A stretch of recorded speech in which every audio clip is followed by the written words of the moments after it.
जय जगन्नाथ। मंगराज बारिक, पूर्वतन सरपंच गोंदिया ग्राम पंचायत तथा गोंदिया एनईसी क्रियानुष्ठान कमिटर सभापति भाव आज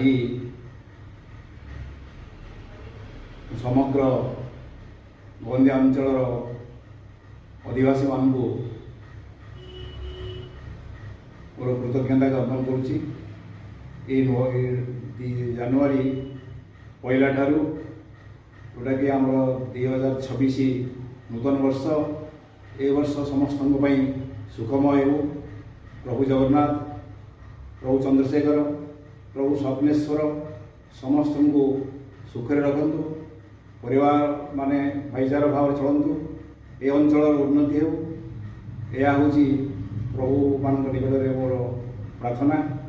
समस्ते दलगत निर्विशेष नूतन भाव में गठन होता गोंदिया एनएसी उन्नति समस्ते भाईचारा मनोवृत्ति पोषण करी कार्य कले ए अंचल सुनार अंचल परिणत हम। एतिकी मु समस्त को और निवेदन करने संगे संगे ईश्वर पाखे समस्तर शुभकामना करुच्ची।